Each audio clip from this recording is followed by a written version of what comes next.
se regula a identificación dos cabalos de monte.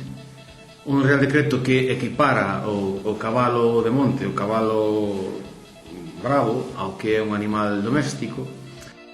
Dentro do que é o stand de Galicia, que leva unha serie de xeodestinos, no cal temos nos unha presencia importante na comarca de Zatabeirós. Estamos aquí, compartindo con alcaldes, estamos co alcalde da Coruña, co alcalde de Abegondo tamén, con varios. Se ha firmado o convenio establecer un punto de colaboración ca COE en materia de protección de datos. En principio, o que imos facer co convenio, aparte de ofrecer un servicio con desconto para os asociados, visitar a cada un dos propios asociados e asesoralos en materia de protección de datos.